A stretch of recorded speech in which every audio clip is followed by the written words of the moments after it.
màá wá lọ sí Ifẹ̀ láti lọ fún wọn kú Kọ́lá Oyèwọ̀ ní script ṣé wà náà ọmọ ẹ̀ ń sunkún ọkọ̀ bẹ̀rẹ̀ the next day wọ́n pariwo ẹ gbà mí o wọ́n ti mọ́ kó ọmọ mi o. ìgbà yìí dẹni kí ni yẹn bẹ̀rẹ̀ sí tó rampart gan. nígbà yẹn. ẹ gbà mí wọ́n ti mọ́ kó ọmọ mi o ẹ gbà mí o ẹ gbà mí o má yìí ti mọ́ kó ọmọ mi. kátó fọ àwọn èèyàn ti bo mọ́tò yẹn àwọn èèyàn ti bo mọ́tò wọ́n ti bo mọ́tò yẹn gbúdúgbúdú ta ló mọ́ kọ́ ta ló ṣe gbúdúgbúdú ẹnì kọ́kọ́ gba ọmọ yẹn lọ́wọ́ ẹ̀ àṣé àwọn ọmọ tó ẹgbẹ́ tó bá fẹ́ tọ̀ wọ́n máa ń sunkún yẹn ni ìtọ́lọ́mọ yẹn fẹ́ tọ̀ ọmọ yẹn ò fẹ́ tọ̀ sí ìyá ẹ̀ lára wọ́n yẹ gba ọmọ yẹn bá ọmọ yẹn kàn tọ̀ ni ọmọ yẹn ṣe wá tọ̀ báyìí àwọn èèyàn tó gbogbo ilé rẹ̀ ti ṣú it was around by something 7:45. gbogbo tó wà bo mọ́tò yẹn wọ́n bẹ̀rẹ̀ sí kó ẹnu bo woman yẹn àgbáyà nìyí nǹkan tẹ́ ń ṣe lẹ́ fojú ẹ̀ wọ́n ọmọ lọ́mọ kí ni kankan wọ́n á bọ́lẹ̀ mo fẹ́ sọ̀rọ̀ ọmọ Igbo kankan fà mí sẹ́gbẹ̀ẹ́ ni you better thank your God if to say the boy no peace now therefore born you to Achiso you better just dey go dey thank your God omi bọ́ lójú mi because kí ni a bá sọ ọ máa sun mí síbẹ̀ yẹn kò sí fóònù. kò sẹ́ tó máa mọ ibi tí àwọn yóò wà. àwọn long gone máa ti dẹ́ni ìgbàgbé. ó lọ fà o. ó lọ fà Mr. Latin wọ́n gba right láti rédí fíìmù kórèdé fíìmù kan jẹ́ nsẹ́mi. bàtà wa ń bọ̀ láti Kano àgbà kìíní wa lọ́kọjá láti dúró lọ́kọjá Kaba bàtà wa dé Kaba yẹn bọ̀bọ̀ kan election Ọbásanjọ́ ń bọ̀ gangan bọ̀bọ̀ kan àwa mú ó wá jẹ́ àbúrò DPO jurisdiction yẹn akọ àti kọ́ wọn dé police stations àwa tá a wá jẹ́ tá a kó ra wa mú olè ọkọ̀ yìí gbogbo ẹ̀ lé wa lórí ni so wọ́n ṣàwọ̀ pé okay nta ma taba si àwọn ma okay wọ́n ṣá gba gbogbo nta gbogbo kini wọ́n káwọn lè nígbà tá àwọn afi wálẹ̀ wọ́n wá gba gbogbo kini wálẹ̀ wọ́n bá ní okay ká máa lọ ṣe mọ̀ pọ́ ti gba gbogbo pé tábà ti lọ ṣé you understand tábà lọ gba necessary thing tó yẹ ká gbà láti báàkì claim wa a máa padà so àbáṣe aṣáàdùpẹ́ àkóso mọ́tò à ń bọ̀ ní o ti story tí mo fẹ́ sọ gangan kó àti ìdébẹ̀ rárá o so gbàtà máa Adábẹ́kúta lọ́jọ́ yẹn Adábẹ́kúta lóru lára 2 o'clock ẹni tó bá máa Abẹ́kúta dáadáa mọ àdá tán báyọ̀ wá dáadáa tán kò sí mọ́tò kò sí nǹkan Abe ní ilé ní Ṣàjẹ́ Abe ní láti fẹsẹ̀ rìn Ṣàjẹ́ lókè Jìgbò nọ́ọ̀nù ìpè Mr. Latin sí fall sick nígbà tá a lọ yẹn wọ́n ti gbé Mr. Latin lọ sí Èkó wọ́n ti gbé wọn lọ sí Èkó so èmi kàn délé tá à ń gbé lókè Jìgbò mú kọ́lẹ̀kùn ìgbà tí mi ò rí èèyàn tó máa ṣílẹ̀kùn fún mi jẹ́ kí n máa stroll because kò sí mọ́tò tí wọ́n máa stroll lọ sílé wa èrún ibẹ̀ náà dẹ̀ ń pele family house mi mo máa ń lọ so mo dé ibi Ìjàyè lálẹ́ yẹn mo fẹ́ maneuver sọ́nà èrún ibẹ̀ yẹn mo kàn pàdé bọ̀bọ̀ kan ni wọ́n ní mo dé tí ń bọ̀ mo travel láti bí oṣù kan nísìnyí mo ṣe ń bọ̀ Abẹ́òkúta ti lé nísìnyí o àwọn èèyàn ń jalè gan wọ́n dẹ̀ ń pààyàn o ẹ má lọ kọ̀ọ̀kan náà nù yìí pé ó lè ní bọ̀bọ̀ yẹn àwọn gáàngì yẹn operate níwájú kò fẹ́ kẹ́mi lọ kí n má disturb iṣẹ́ tí wọ́n ń ṣe. ó wà ní okay nítorí máa ṣe fún mi nísìnyí pé òun á mú mi lọ sílé òun ilé ẹ̀ wà almost opposite ọ́fíìsì Ọláìyá ilé kan ló bo ní ìgbà yẹn Ọláìyá sì ń lọ ọ́fíìsì lókè Èjìgbò ilé kan tó wà lẹ́gbẹ̀ẹ́ títí ló bo ilé yẹn lójú. èmi dẹ̀ tí bá ti ń travel Bible mi máa wà lọ́wọ́ mi so mo ṣá ọkọ̀ pẹ̀lú ọkọ̀ kan nígbà tí ibi tí mo ti kó over a month ó lè jẹ́ lóòótọ́ ló ń sọ so pẹ̀lú ọkọ̀ kan mo tẹ̀lé délé ẹ̀ so mi ò sùn mo bẹ̀rẹ̀ sí ka Bible mi mo ń ṣe gbogbo ẹ̀ mo ń ka Bible mi so ìgbà tó dé ara mi ò sùn ara tó di 5 o'clock ó wá kanlẹ̀kùn mo ti gbọ́ tó ti pèrún báyìí mo mẹ́sẹ̀ ilé wa so gbogbo stress journey yẹn wá wà lára mi mo ń láti wà ní for like 3-4 days mi ò jáde síta so ó kàn dìrọ̀lẹ́ bóyá day 4 day 5 mo kàn ní kí n stroll wá sí ọ́fíìsì Ọláìyá so mo ṣe wá ń ṣàlàyé fún àwọn èèyàn pé Ọlọ́run ló yọ mí gan-an wọ́n bá dàrú pé Jídé mo ní bẹ́ẹ̀ ni Jídé òru jẹrin náà day 5 náà òru jẹrin náà wọ́n pa sí ibà yìí kí ló ṣe wọn ló lè ní pé àwọn ọlọ́ operate àwọn ọlọ́pàá wa tẹ̀lé wọn délé you could imagine tó yẹ pé jọ́ tí mo wà nílé ẹ̀ ni wọ́n tẹ̀lé délé what would have happened?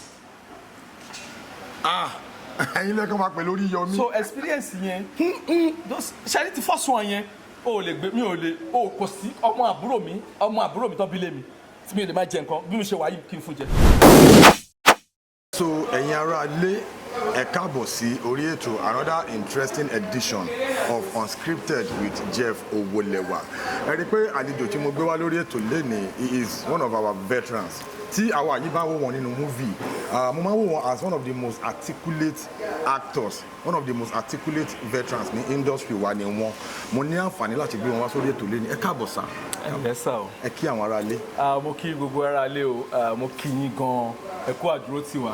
Ojú tẹ kúkú fi ń wò wá ò ní fọ́. Àmín. Etí tẹ fi ń gbọ́ wá ò ní di. Àwa lá máa wá, ilé á máa bá o. Ẹ ṣé gan, mo kí yín nílẹ̀ kan sí. Lórí ètò mo máa ń sọ nǹkan kan, mo máa ń ní we don't do interviews on Unscripted with Jeff, we have conversations. Real life talk la máa ń ní lórí ètò. Ẹ sà, as a veteran in industry, mo fẹ́ ká hit it right straight up. Ìgbà wo lẹ join the industry? Kí ni journey yín before kó tó di pé ẹ wọ industry? Year wo ni? Ọ̀gá wo ló train yín? Báwo ló ṣe jẹ́? Ẹ sọ fáwọn ará. Jeff, àyà mi kọ́kọ́ jágbà tí mo gbọ́ veteran. Èmi ò mà tí ì di veteran. Wọ́n á pè mí veteran. Kí ni a fẹ́ pé àwọn ògògó, the likes of Ọláìyá, the likes of Yínká Quadri, Bello. Mi ò tí ì di veteran. A ṣì wà lẹ́nu, a ṣì ń kọ́ náà ni. A ṣì ń ṣe wẹ́rẹ́wẹ́rẹ́ náà ni. Yà kí wọ́n padà sórí question. This journey so far, àbí? Bẹ́ẹ̀. Adúpẹ́ lọ́wọ́ Ọlọ́run, adúpẹ́ lọ́wọ́ Ọlọ́run, adúpẹ́ lọ́wọ́ Ọlọ́run. I think I started about 30 years ago. 30 years ago. 30 years ago. Ẹ rí i pé mo ò jayọ̀ pàtó máa ń sọ pé veteran ni wọ́n. Mi ò jẹ́ fún ọ̀rọ̀ veteran ò tí ì sí ní àti di veteran. Àyè di veteran. So 30 years ago ni mo join industry ní Abẹ́òkúta ń bíbá to be precise. Through ọ̀gá mi kan, though it's late now, late Ayọ̀délé Adésànyà. À ń pè wọ́n ní Ayodes. Ẹni tó bá mọ Ajídára dáadáa, Ajídára ò ṣẹni téèyàn ò mọ̀. Ọmọ ìyá ọmọ bàbá Ajídára lẹ́nu yẹn, àbúrò ni ó jẹ́ sí Ajídára. Though wọn ò ní opportunity pé káwọn èèyàn mọ̀ wọ́n. Because eré àrìnjó náà wọ́n ń ṣe nígbà yẹn. Eré àrìnjó is a complete theatre person. Alárìnjó tó lè kọ́ ọ ni wọ́n. So àwọn ni mo gba fọ́ọ̀mù lọ́wọ́ ẹ̀. Though mo ti ń wo àwọn èèyàn kọ́kọ́ kí àwọn ẹni yìí èmi náà fẹ́ dàbí àwọn ẹni yìí because I grew up in the northern part of the country. Okay. So Niger State to be precise. So láti ibẹ̀ ni mo ti máa wá àwọn tí bá wo Indian film ó máa ń fascinate mi pé èmi náà fẹ́ máa ṣe báwọn bí mi ṣe ń ṣe. Even when I was in secondary school I ma sneak out láti lọ wo fíìmù láti lọ ṣe gbogbo ẹ̀. So gba ẹlẹ́rìí yẹn ti wọ̀n mi sọ́tò ṣe ń gan ló jẹ́ kí n padà wá sí south pé mo ṣàfẹ́ act ló jẹ́ kí n padà wá sí south. So then cultural center wa ní bíbá Gateway Hotel Abẹ́òkúta.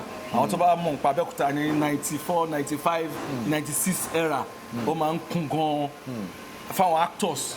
So and I have to just go there pé jẹ́ kí n tẹ̀ lọ bóyá máa meet Ọláìyá gangan ní target mi. Bóyá máa meet Ọláìyá.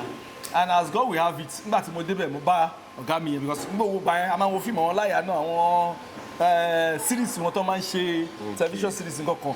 So ọ̀gá mi yẹn náà máa ń at least kó ṣe bí i sí nǹkan sí méjì.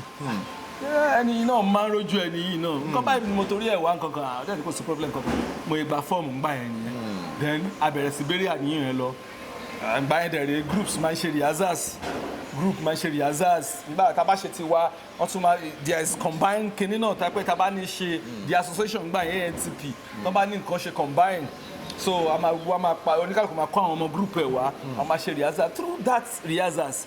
Now ọ̀gá kan ti ń sport ká bọ̀bọ̀ yìí láti bọ̀bọ̀ yìí I think it's like he got something to offer kankan ni wọ́n ṣe nothing sport wa the likes of àwọn Ọláìyá kankan tó fi ń sport wa ń gbà yẹn àwọn Alasari tó fi ń sport wa pé wọ́n dà pé àwọn ọmọ yìí wọ́n ní nǹkan kan tí wọ́n lè offer. Then àwọn tí mo bá tó jẹ́ colleagues mi tèmi bá was Ṣẹ́gun Ògúngbè ṣe mọ̀ pé ọbẹ̀ sí di tíátà ni Arejan olówó Gẹmọ àwọn tí mo bá ń gbà yẹn tó jẹ́ colleagues mi tá a sì jọ wà for now tájọ sì jọ wà till now nìyẹn kó tó di pé àwọn other colleagues wa bẹ̀rẹ̀ sí join wa ṣe understand. So by so doing tá à ń ṣe yẹn ni ìkan náà ọ̀gá mi of blessed memory òun náà ti kú báyìí Prince Ayọ̀délé Akànjí Adéníjì à ń pè wọ́n ní Sama ẹni tó bá mọ̀ wọ́n dáadáa ẹni tó bá wà ní gbogbo early 90s 80s ó máa dá wọn mọ̀ dáadáa. He died in 2005 tó bá di November 25 this year ó máa di 20 years. kọ́lọ̀ fún mi kẹ́ wọn. àmì. ẹ̀yin wọn tó fílẹ̀ ò ní bàjẹ́. àmì so director ni wọ́n. so gbàtàn wọ́n ṣe wá ọmú mi nígbà pé bọ̀bọ̀ yìí there was a day wọ́n kàn introduce mi pé a fẹ́ ṣe nǹkan báyìí ṣé o lè kọ script wọ́n di pé mo kọ́ yóò yà pé o ní idea o ok jẹ́ ká ṣe nǹkan báyìí tí bá fẹ́ ṣiṣẹ́ wàá máa ṣe continuity so mo ń bá wọn ṣe continuity from there mo ń kọ́ directing so continuity tí mo ń ṣe yẹn ó na àwọn láyà rí táwọn láyà náà fi ń pè wá àwọn iṣẹ́ wọn kan láti late 90s early 2000 tó yẹ pé àwa là ń ṣe continuity ẹ̀ ṣe gbogbo ẹ̀ èmi àti it's now late Olúrótìmí Àyìndé Olódodo at times he will be the writer I will be the continuity so bá ṣe ń pè fúnra rẹ̀ tẹ́mi bá jẹ́ continuity tẹ́mi bá jẹ́ writer ńgbà míì àwọn ló máa ṣe continuity wọ́n ṣàṣe ń pè wá nìyẹn tí gbogbo kíní yẹn fi ń lọ pé àwọn Alasari náà tẹ́wọ́ gbà wá bí eré Alasari méjì mẹ́ta kan pé èmi ni mo develop story wọn èmi pé irú àwọn irú Jayemọja èmi ni mo develop story wọn gbogbo Jayemọja I can't start recollecting but mo ṣe mọ̀ pé Jayemọja in fact èmi ni mo direct almost 70% of Jayemọja ìlú àwọn òkú èmi ìlú àwọn òkú èmi tí mo develop script ẹ̀ ní so gbogbo àwọn kìnìún yẹn báyìí náà fi ń rí wa náà fi àwọn ṣẹ́gun gbogbo wa tá a fi ń kóra wa káàkiri tó fi di pé adúpẹ́ lọ́wọ́ Ọlọ́run gbogbo ẹ̀ ló ti di tàn báyìí lónìí wa. Ó ní agbára gan ẹ sà ní industry wa movie ju movie lọ movie máa ń gbé movie mi there is always a breakthrough in the career of an actor. Kí ni movie tó fún yín ní first break yín tó jẹ́ pé ìgbà tí movie yẹn drop by ẹ bẹ̀rẹ̀ sí ní rìn àwọn èèyàn ọmọ tó máa ń ṣe fíìmù yẹn ni fíìmù wo ni ìgbà wo ni. ní láti lọ jìnnà Àbẹ́là Pupa ni Àbẹ́là Pupa aláya ni Àbẹ́là Pupa ni mo rántí pé róò tí mo ṣe ń gbà yẹn róò àbúrò Himalayan boy tó máa ń sọ kíní lẹ́nu báyìí so wọ́n fẹ́ lọ ṣe òkú ẹni tó fẹ́ lò wọ́n so ó yẹ kémi náà wà ní mọ́tò wọn yẹn papọ̀ pẹ̀lú wọn kí n lásídẹ́ǹtì so wọ́n láti lé mi bọ́lẹ̀ pé àmì ò kì í ṣọmọ ẹgbẹ́ mi ò sí lọ́mọ ẹgbẹ́ àwọn kankan so èmi wá láti mo pa ẹni tó fẹ́ ṣe pati yẹn tó láìkí mi ní nǹkan kan mo ṣàgbọ́dọ̀ lọ sí pati yẹn ignorantly ṣé báwo mọ̀ pé kò ṣe pati ló fẹ́ ṣe àmọ̀ kó fẹ́ ṣe ritual ni so gbà tẹ́mi tán lọ tán tẹ́mi lọ wọ mọ́tò èmi ni mo bá wọn níbi tí wọ́n ti lásìdẹ́ẹ̀tì mi bẹ̀rẹ̀ sí pariwo àwọn ẹ̀gbọ́n mi rèé bọ̀dá mi Ramoni bọ̀dá mi Jídé bọ̀dá mi Alábí kankan tí mo fi lọ sọ fún onípatíkà wàhálà ti ṣẹlẹ̀ o ìyẹn ọ̀nkù Jídé ọ̀nkù Délé Òdúlé ló fi lè rò yẹn mo lọ sọ fún wàhálà ti ṣẹlẹ̀ o àwọn tó ń bọ̀ ń pe pati yín wọ́n ti lásìdẹ́ẹ̀tì wọ́n dẹ̀ ti kú o meanwhile aim ti ẹ̀ tóun fẹ́ kó ṣẹlẹ̀ ló ṣẹlẹ̀ yẹn so that movie in fact up till bá ṣe ń sọ̀rọ̀ yìí tẹ́lẹ̀ mi bá mi ọ̀bọ̀ yẹn nìyẹn tó ṣe kí ni gbogbo eré tí mo ṣe nífù tí à ń ṣe lọ́wọ́ yàtọ̀ sí eré tèmi fúnra mi tí mo ṣe tó jẹ́ ìràwọ̀ àgbáyé iṣẹ́ yẹn àwọn èèyàn really no iṣẹ́ yẹn gangan lọ́wọ́ tí bá ń lọ ọ̀bọ̀ yẹn ó nìyẹn actor yẹn nìyẹn mọ́ wọn ni so adúpẹ́ lọ́wọ́ Ọlọ́run. Alhamdulillah. Now mo yẹ sọ́lẹ̀ kan pé movie máa ń gbé movie mi movie máa ń wà powerful jura wọn lọ movie tún máa ń wà spiritually inclined jura wọn lọ lórí sẹ́ẹ̀tì Àbẹ́là Pupa yẹn gbogbo wa la mọ̀ pé Àbẹ́là Pupa will be forever remembered as one of the biggest Yoruba movies of all time.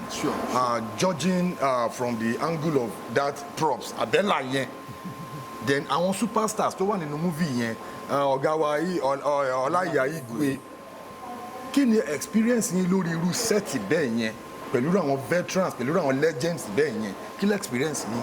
ṣe rí èmi máa ń sọ though industry wa ti wà more wider nísìn and we have been trying out something bigger now but tá bá wo ìgbà tí Ọláìyá ti ṣe Àbẹ́là Pupa tá bá wo ìgbà tó ti ṣe ẹ mọ̀ pé Ọláìyá is somebody that has vision she understand he see beyond ìgbà tá a wà yẹn ṣe àṣàn so n tó ń preach nígbà yẹn pé bó ṣe yẹ kí movie wa ṣe máa rí òun nìyẹn ẹ wọ bàtà ṣe Àbẹ́là Pupa over 20 years làwọn èèyàn ṣẹ̀ṣẹ̀ wà á bẹ̀rẹ̀ sí lè bá so you don't understand so it's somebody ní industry tí mo believe pé it's an icon tó yẹ káwọn èèyàn máa study ká máa celebrate ṣe àṣàn gbogbo à ń ṣe sinimá à ń ṣe kíní kan lónìí Ọláìyá wà náà tó bẹ̀rẹ̀ sí pariwo ẹ̀ tí wọn àní sẹ́ẹ̀ bó ṣe yẹ kíkiní yìí ṣe rí leléyìí. Bẹ́ẹ̀ni. ṣé yorùbá mi yé ìgbà kan ló wà tí Ọláìyá advocate pé picture wa láti máa clean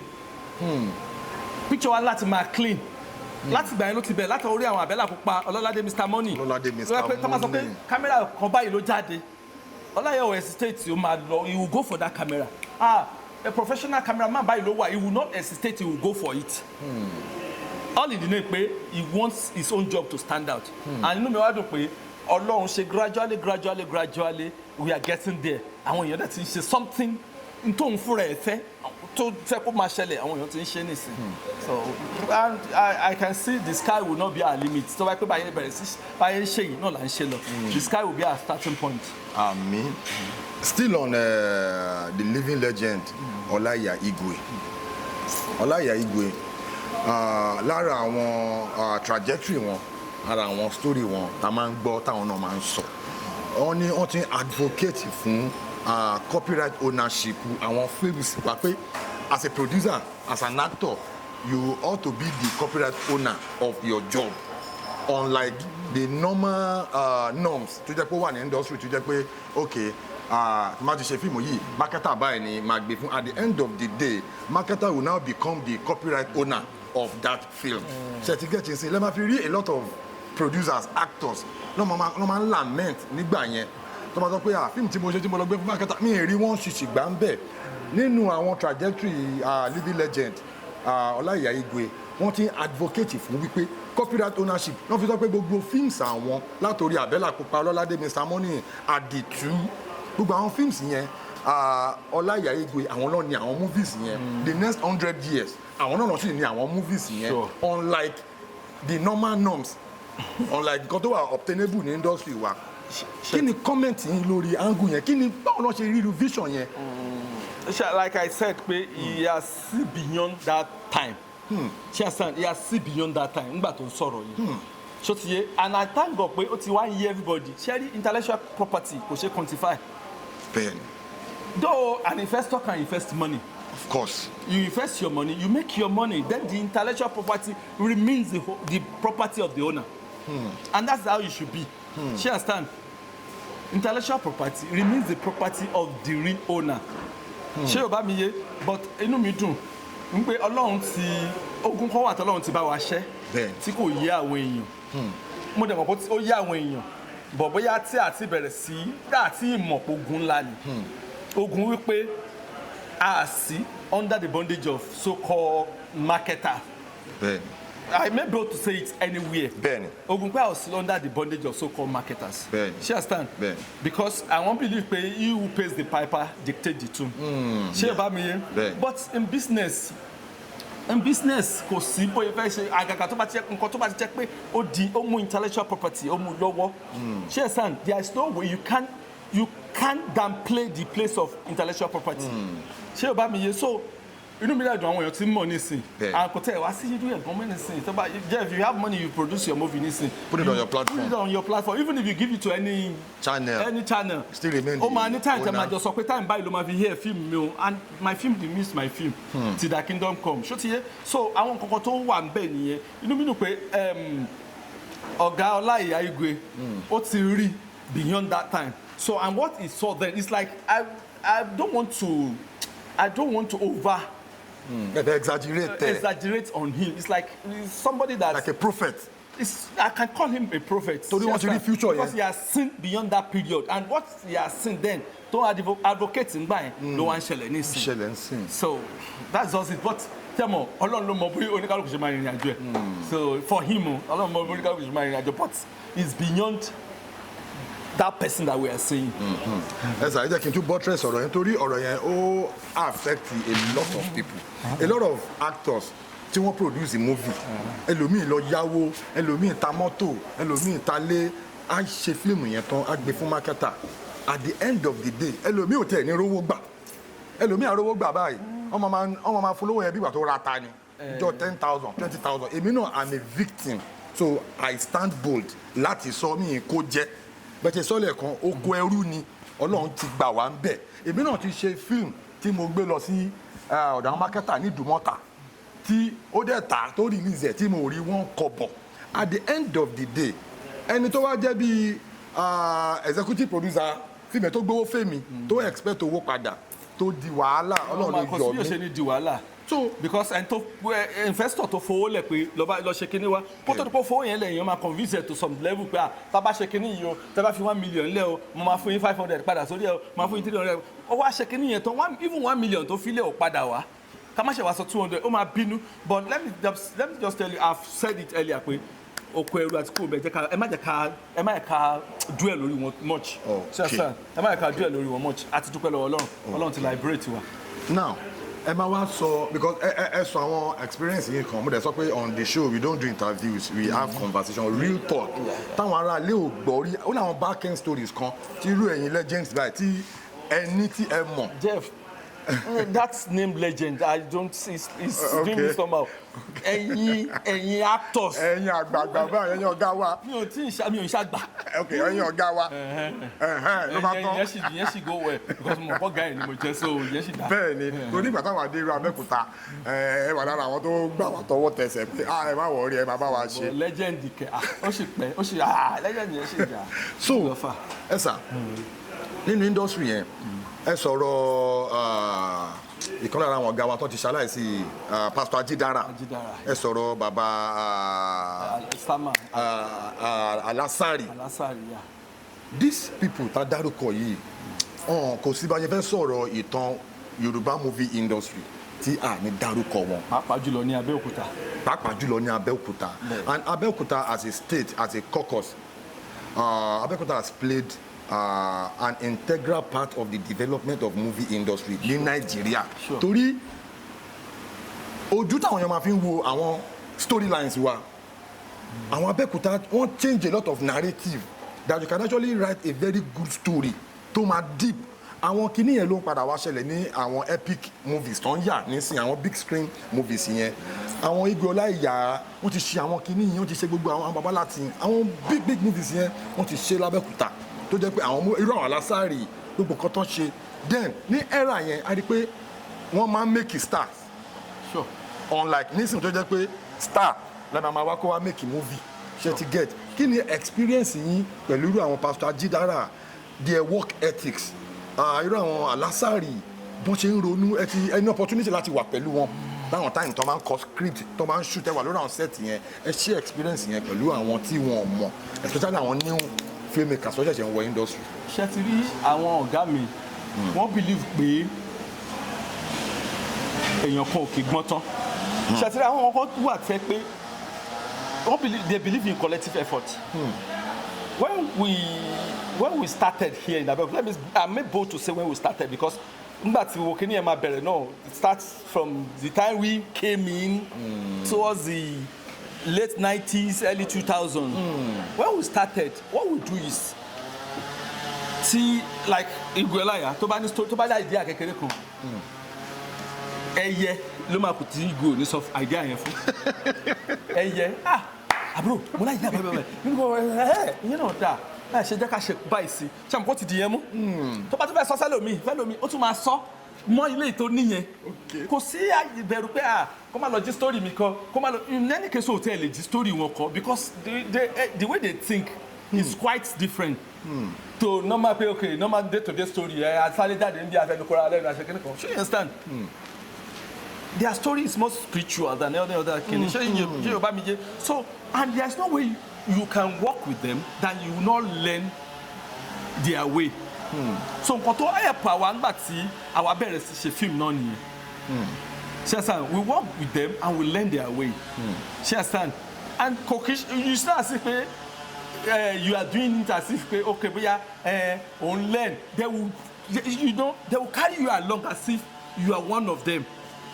So that you will be able to give your own ideas too. She understand? Yeah. So nǹkan tó assist wa ni bàtà bẹ̀rẹ̀ yẹn tẹ́mi bá ṣe fẹ́ ṣe story mo máa pọ̀ láyà mo máa pa Ajidara mo máa pe Sama mo máa pe Alasari mo máa pe Dimeji ṣẹtira mo máa pe Mr. Latin tí bá ti pe Mr. Latin yẹn mo máa pe Ṣẹ́gun Ògúngbè lórí screenplay a máa ń ṣe screenplay wípé àpá fẹ́ ṣe fíìmù ni wípé àpá ti wà ní location fíìmù ni. ẹ máa wà ń bẹ ẹ máa pọ̀. ká máa wà ń bẹ a máa brainstorm ó máa ń gbà 1-2 days. nígbà mi la ṣe screenplay. láti fi ṣe screenplay. láti ṣe screenplay. lẹ́yìn ìgbà tí a bá ti gather àwọn gbogbo àwọn kí ni ta fẹ́ ṣiṣẹ́ lórí ẹ̀ tán. ideas ta fẹ́ ṣiṣẹ́ lórí ẹ̀ tán anecdotes wa ta ti gather ẹ̀ tán. we will now call ourselves like after the screenplay we will still call for script conference. Script conference after the screenplay. After the screenplay. So that whatever it is that okay tó kù díẹ̀ kó wà ńbẹ̀ eléyìí ò ṣe wà ńbẹ̀ eléyìí ò ṣe wà ńbẹ̀ okay instead eléyìí ò ṣe wà ńbẹ̀ she understand. Then at the end of the day you see that 2 heads are better than 1. Yes. So 2 good heads are better than 1 at the end of the day, and that's the way we have been doing it. tó jẹ́ kí gbogbo nǹkan yẹn come on. I remember one of Mr. Latin's film. I think Mr. President. Okay. Mr. President, I think we were Mr. President àbí ìṣẹ́jú márùn-ún àti ìṣẹ́jú márùn-ún àti Mr. President àti Kini Scores àti Baba Gómìnà. So those 4 pieces are very powerful pieces.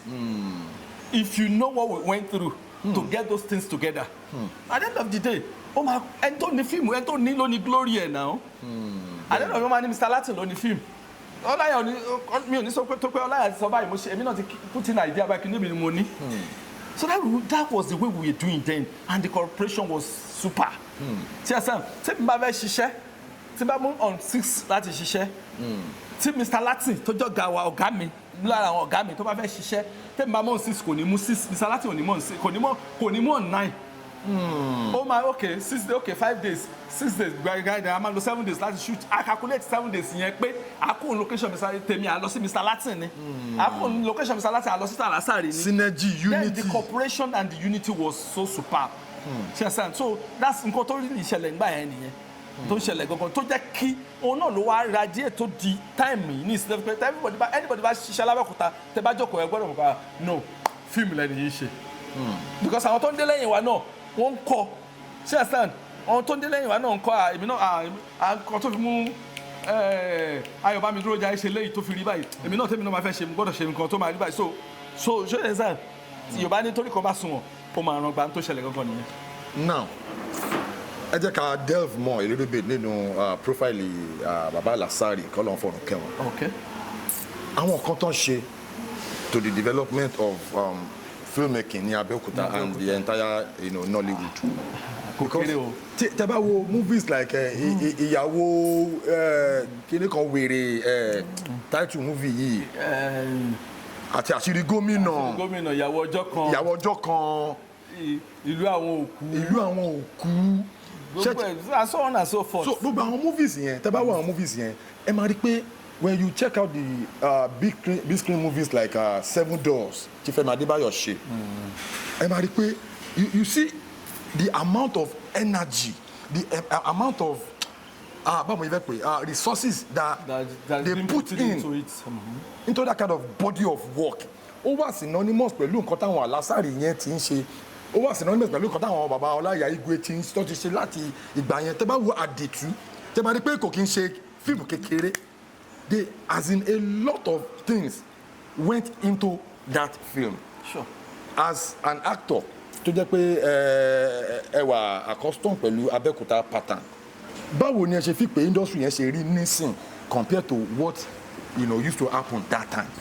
Jẹ́ kí kọ́kọ́ bẹ̀rẹ̀ látòrí ọ̀rọ̀ Alasari yẹn.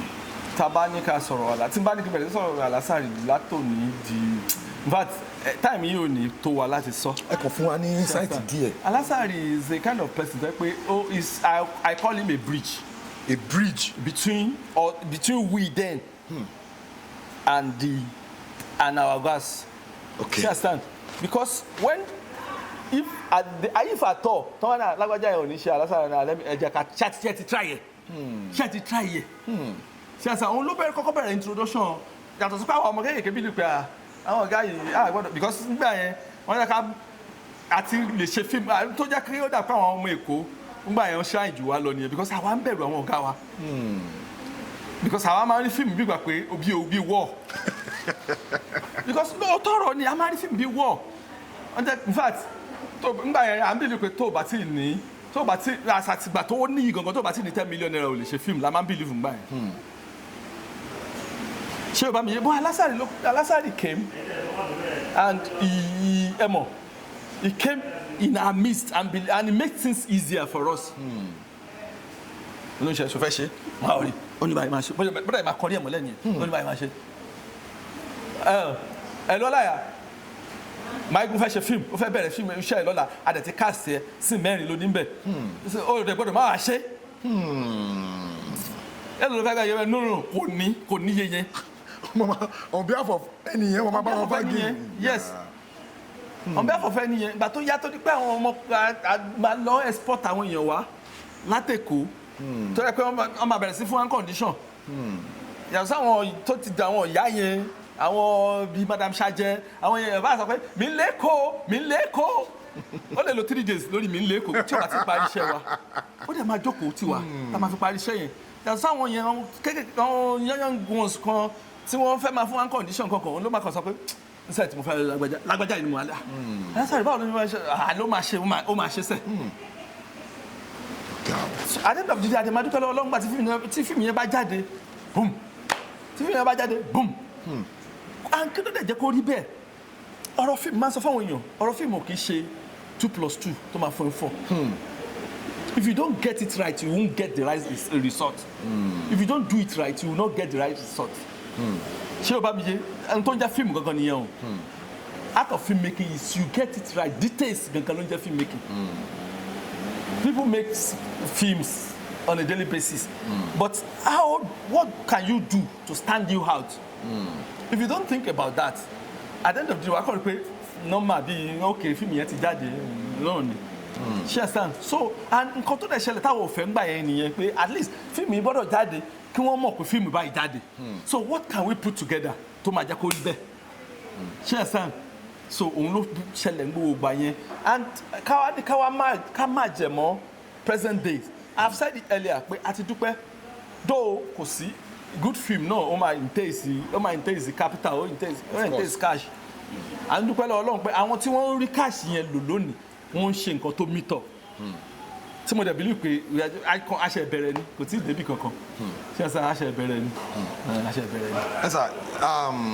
In the course of your career, because there is always a challenging point, there is always this experience tó jẹ́ pé as a creative èèyàn kì í lè gbàgbé mọ́ jẹ́ pé tẹ bá rántí bẹ́ẹ̀ mọ́ pé ọ̀gá o but àdúpẹ́ fọlọ́ ọ̀hún lé ní. Kí ni what's that most challenging experience tẹ́ lè share pẹ̀lú àwọn ará ilé in the process of your career bóyá ẹ̀kan àbí méjì. Ó tó mẹ́ta. Ẹ jẹ́ ká jàǹfààní ẹ̀.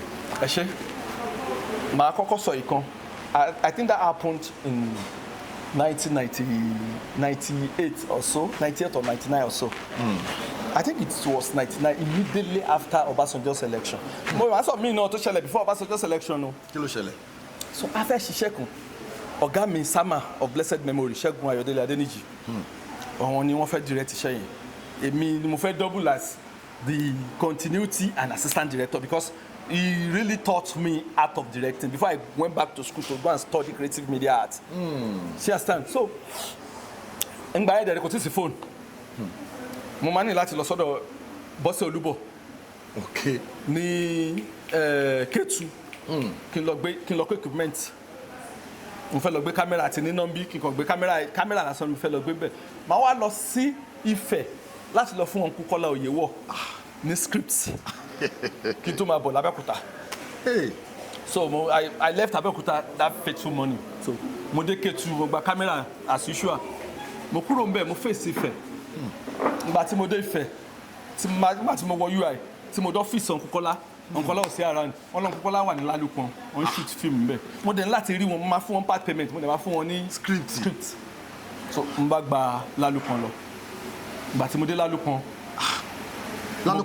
nìbàdàn mo bá kí n tó dé Lálùpọ̀n it was running on the one set mi ò lè stop wọn ní iṣẹ́ tó ń ṣe so ó dìgbà tán bá parí crowd náà ń shoot ó dà pé late Yẹmí Adégúnjú ló ní fíìmù yẹn mi I can't recollect mi ò rántí title fíìmù yẹn náà lọ́dún lọ́lọ́ so mo ṣáà dúró mo dúró tán fi ṣe tán màtán ṣe tán mo ṣe bá wọn sọ̀rọ̀ mo fọ́n script mi ìgbà tí màá fi kúrò Lálùpọ̀n it was around going to 5-6 látàárọ̀ so mo wá ń bọ̀ mo fẹ́ wọ mọ́tò lápáta mo dé oríta mẹ́rin so mo around there to 7 mo dé oríta mẹ́rin yẹn woman kan dín popcorn ó ń ṣe popcorn ó ń fry popcorn so popcorn yẹn ni mo ní kí n rà mo bá ra popcorn yẹn gbígbóná èmi dẹ̀ jókòó mo bọ́ọ̀sì táwọ̀ mo dẹ̀ jókòó èmi ni mo jókòó ní ẹ̀yìn driver yẹn mo bí bọ́ọ̀sì yẹn máa ń rí woman kan jókòó tì mí lẹ́gbẹ̀ẹ́ ó gbé ọmọ lọ́wọ́ ọmọ yẹn should be around bóyá a year and a half àbí nǹkan kan ṣá kò tí wọ 2 years ṣá káṣá ní 2 years so ọmọ yẹn bẹ̀rẹ̀ sí fẹ́ mọ́ mi ó bẹ̀rẹ̀ sí fẹ́ mọ́ ọmọ yẹn kéré ń bá dẹ̀ gbé kí ló orúkọ ẹ̀ ó dárúkọ ẹ̀ fún mi I can't remember the name báyìí sọ̀rọ̀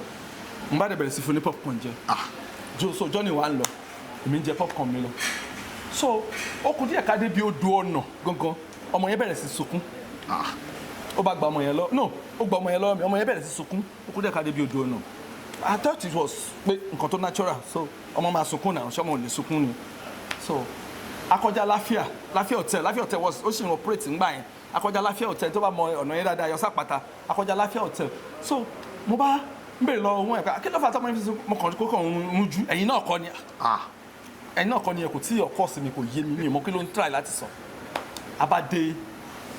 adé àpáta gangan everybody dẹ̀ bẹ̀rẹ̀ sí bọ́lẹ̀ woman ṣọ ẹ má gbàgbé mo sọ pé woman yẹn èmi jókòó lẹ́gbẹ̀ẹ́ òun ló jókòó báyìí bí woman yẹn ṣe kàn tí ò bọ́lẹ̀ nìyẹn ọmọ yẹn dẹ̀ wà lọ́wọ́ ọmọ yẹn sunkún ó kàn bẹ̀rẹ̀ the next day ó máa pariwo ẹ gbà mí o wọ́n ti mọ́ kó ọmọ mi o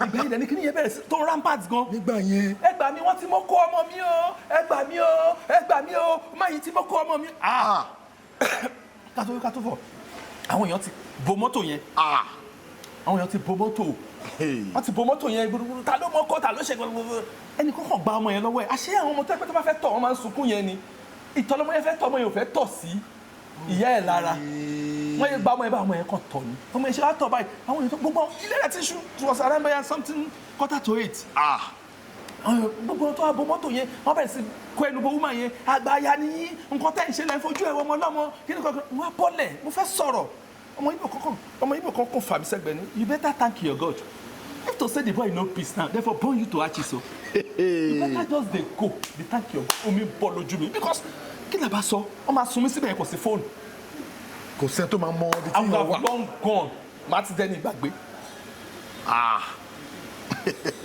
ó lọ fà o. ó lọ fà. ló máa jẹ ká rí àkóbá dàbà o. kò tí ì lọ fà. ṣe Ọlọ́run tóbi lọ́ba o. I thank my creator, I thank my God. In that journey, through that period, no, within Koto, with Koto 3 months, Koto 2 months to 3 months, only journey Koto láti gbé mi. Ìgbà yẹn a máa ṣe national, a máa ṣe raiding, àwọn video clubs, because someone, a máa ń free glory right, a máa ṣe raiding video club, piracy, nǹkan. So, Mr. Latin, wọ́n gba right láti raid fíìmù Kórèdé fíìmù kan, Jẹ́ Nsẹ́mi. Okay. Jẹ́ Nsẹ́mi ni fíìmù yẹn hot cake nígbà yẹn also wọ́n gba right ẹ̀ so wọ́n gba right fíìmù yẹn abábọ́ sí gbòòrò abẹ̀ sí raid òun láti Johnny yẹn take wa lọ sí Kano. Ó take wa lọ sí Kano so bàtà wa ń bọ̀ láti Kano àgbà kìíní wa lọ́kọjá láti dúró lọ́kọjá Kaba bàtà wa dé Kaba yẹn bọ̀bọ̀ kan election Ọbásanjọ́ ń bọ̀ gangan bọ̀bọ̀ kan àwa mu ó wá jẹ́ àbúrò DPO jurisdiction yẹn election bọ̀ bóyá election kọ̀tún la àbíjọ́ mẹ́rin ṣá ó jẹ́ àbúrò DPO jurisdiction yẹn so akọ àti kọ́ wọn dé police stations àwa tá a wá jẹ́ tá a kó ra wá mú olè ọkọ̀ yìí gbogbo ẹ̀ lé wa lórí ni ẹ̀rẹ́rìn. báwo ló ṣe ṣẹlẹ̀. no àbúrò ẹ má gbàgbé mo sọ pé àbúrò DPO ni. on manipulate everything ọkọ̀ yìí gbogbo ẹ̀ lé wa lórí kò sí bí wọ́n wà ní nǹkan lẹ́tà lélẹ́yìí because gbogbo state adẹ̀ ń dé bá ṣe ń dé state yẹn là ń lọ sọ́dọ̀ commissioner of police àmà tender lẹ́tà tó bá yẹn ti rí lẹ́tà yẹn wọ́n máa fún wa ní mens wọ́n máa fún wa ní approval tí a máa lọ ṣe rédí àti gba approval láti Lọ́kọ́jà headquarter police headquarter báyé débẹ̀ yẹn Kogi state ní báyé dé Kaba wọ́n ṣe yí gbogbo ẹ̀ lé wa lórí mi.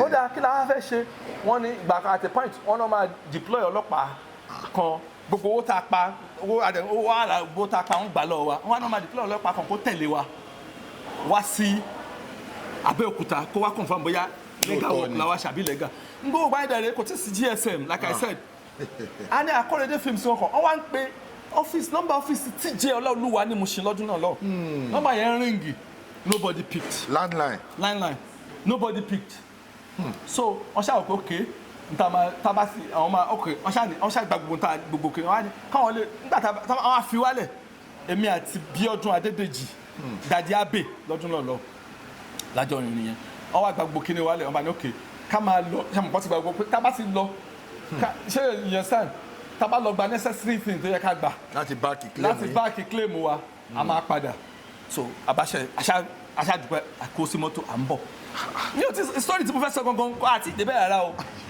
so gbàtà máa Adábẹ́kúta lọ́jọ́ yẹn Adábẹ́kúta lóru lára 2 o'clock ẹni tó bá máa Abẹ́kúta dáadáa mọ àdá tán báyọ̀ wá dáadáa tán kò sí mọ́tò kò sí nǹkan ábẹ́ ní ilé ní Ṣàjẹ́ ábẹ́ ní láti fẹsẹ̀ rìn Ṣàjẹ́ lókè Èjìgbò náà nù ìpè Mr. Latin sí fall sick nígbà tá a lọ yẹn wọ́n ti gbé Mr. Latin lọ sí Èkó wọ́n ti gbé wọn lọ sí Èkó so èmi kàn délé tá à ń gbé lókè Èjìgbò mú kọ́lẹ̀kùn ìgbà tí mi ò rí èèyàn tó máa ṣílẹ̀kùn fún mi jẹ́ kí n máa stroll because kò sí mọ́tò jẹ́ máa stroll lọ sílé wa èrún ibẹ̀ náà dẹ̀ ń pele family house mi mo máa ń lọ so mo dé ibi Ìjàyè lálẹ́ yẹn mo fẹ́ maneuver sọ́nà èrún ibẹ̀ yẹn mo kàn pàdé bọ̀bọ̀ kan ni wọ́n ní bọ́dẹ̀ tí ń bọ̀ mo náà mo travel láti bí oṣù kan nísìnyí mo ṣe ń bọ̀ Abẹ́òkúta ti lé nísìnyí o àwọn èèyàn ń jalè gan wọ́n dẹ̀ ń pààyàn o ẹ má lọ kọ̀ọ̀kan náà nù yìí pé ó lè ní bọ̀bọ̀ yẹn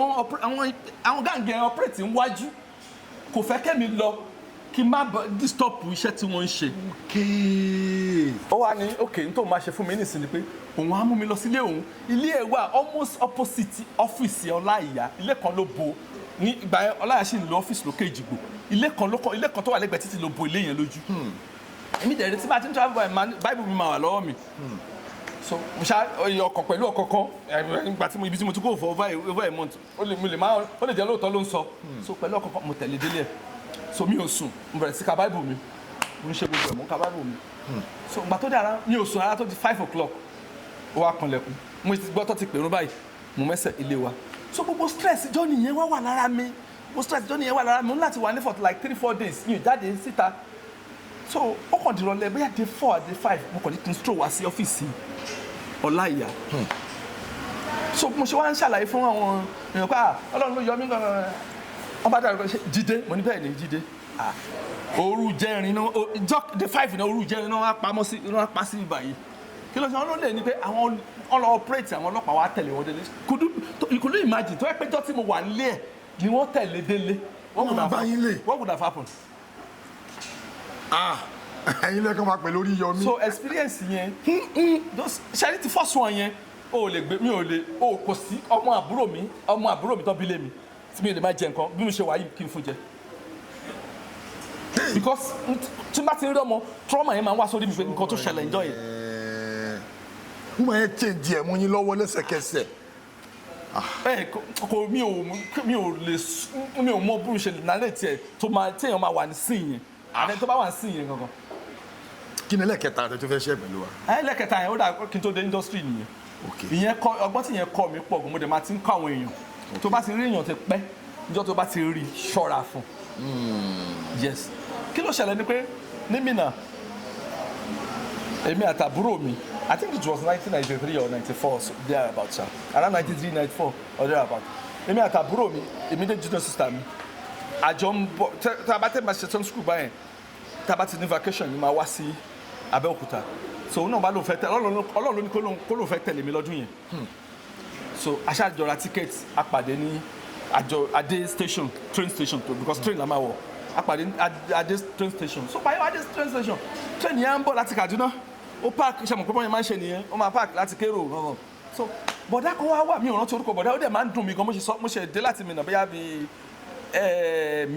late July bọ̀dá yẹn àdúgbò làjọ ń gbé ńgbà yẹn ó ti travel bóyá bí ọdún méjì so akọ̀ṣe bí train yẹn ṣe ọkọ̀ bọ́lẹ̀ ni bọ̀dá kankan akọ̀dé kíra ṣe gbogbo ẹ̀ akíra ṣe everything kankan abọ́lẹ̀ lóun lọ sọ́fà àwòdà mẹ́rin mi náà lọ sábẹ́kúta ní kankan àṣebọ̀dá ti di olè aṣọ lẹ́rù tí bọ̀dá ń tajẹ́ ti bọ̀ láti ibi tó ti ń bọ̀ so bí train wa ṣe everything ṣe gbogbo rọ̀bọ̀rẹ́ bí train gbéra aṣọ ti ń tajẹ́ tẹ̀rù yẹn èmi àti ẹ̀rẹ́ dúró mo gba tíkẹ́ẹ̀tì tó yẹ kí n jókòó lórí síìtì o torí pé mo ti wò pé ẹni tí mo ti mọ̀ kájọ máa rojọ́ láṣẹ jọ ń rojọ́ aṣọ ní nǹkan tó ń rò ẹ̀bùdẹ̀ mọ̀ pé train bá move wọn kì í máa move at high speed ọmọ gradual kìíní náà máa ń take so kó tó di pé kìíní yẹn move at high speed ó fa ẹrù yẹn yọ báyìí ó dẹ̀ bẹ́lẹ̀ àwọn ẹ̀rọ bẹ̀rẹ̀ sí pariwo ó lé wọ́n bọ́ yẹn pariwo ó lé àwọn kọ́kọ́ ní ẹ fílẹ̀ kejì ẹ̀ rẹ̀ wọ́n ṣe kì mí mọ́lẹ̀ ní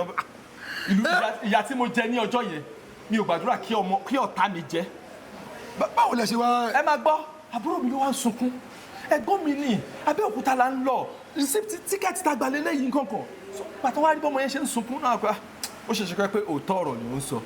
wọ́n wá láti béèrè pé àwọn wo ló ń lọ sí Èkó ṣe mọ̀ pé lẹ́yìn kìnìún station wa ń bí Èkó ló tún kàn ńgbà yẹn wọ́n wá béèrè pé Ńdó wọ́n wá béèrè pé àwọn wo ló ń lọ sí àwọn tó ń lọ sí Èkó wọ́n wá fi tì mí pé bọ́mọ yẹn máa bọ́lẹ̀ lọ́nà.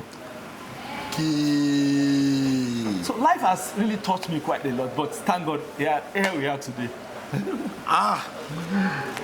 ẹ̀yin tí wà nílé ẹ̀kọ́ ńlá rẹpẹtẹ lèmi gan kọ́ lórí ètò lẹ́nìí torí a problem shared is a problem half solved. Yes. An experience shared you can actually teach a lot of people a lot of lessons. Nǹkan tó ṣẹlẹ̀ gangan nìyẹn.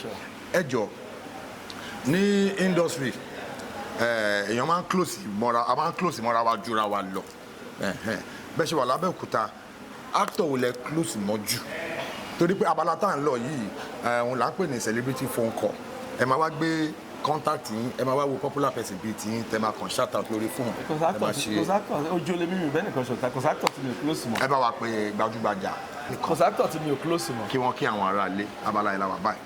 mi ò àmọ́ tí wọ́n bá rò pé ó close mọ́ mi kòsáktọ̀ tí mi ò close mọ́. ok ẹ̀yin ará ilé ẹ jẹ́ ká wá nǹkan fìdílé abala tá a wà yìí là ń pè ní celebrity phone call àlejò wa máa pe celebrity kan ó máa bá wa sọ̀rọ̀ ní orí ètò ẹ jẹ́ ká fi ara balẹ̀ ká wo ẹni tí àlejò wa fẹ́ pè ṣé ká dúró ni àbí ká. no mo ti ń pè. ok tí o bá ti sí set. ok ẹ jẹ́ àmọ́ lọ.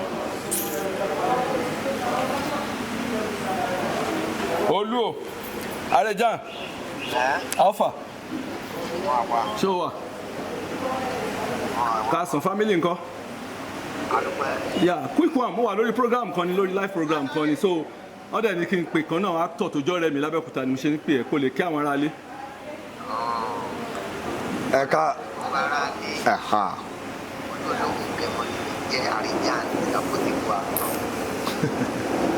ẹ ká sàn. Bá ọ̀rẹ́ wa lálẹ́ àbí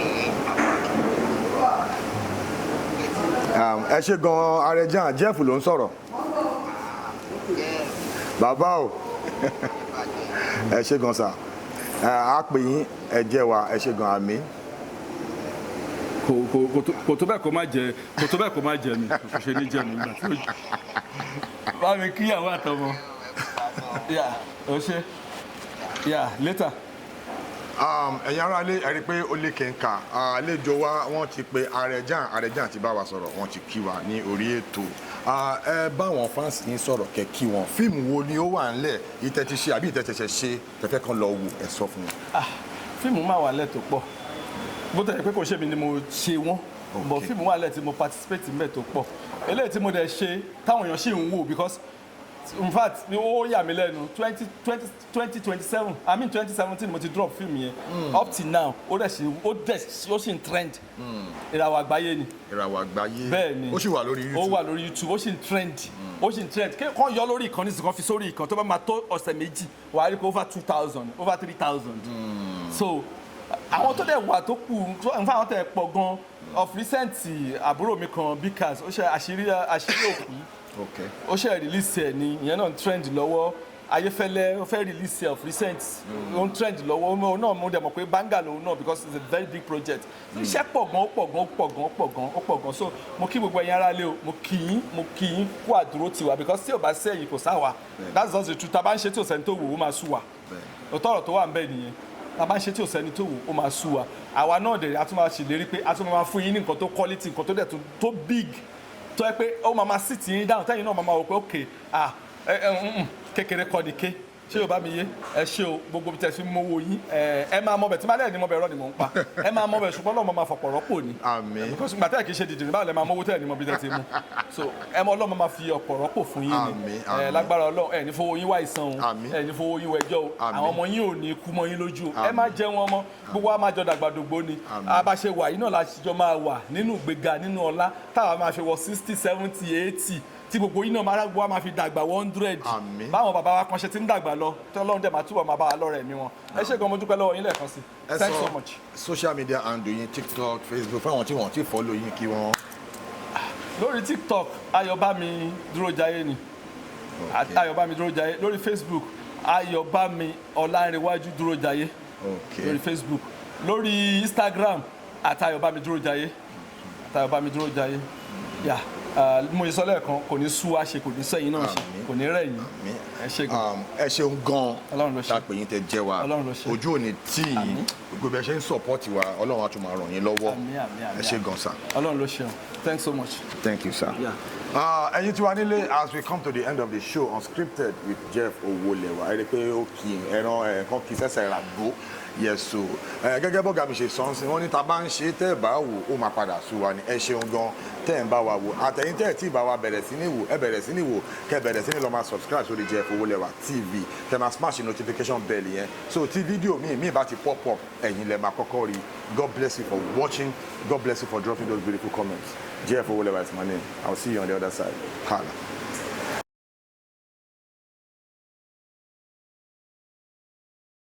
Please subscribe to my YouTube channel and press the notification button.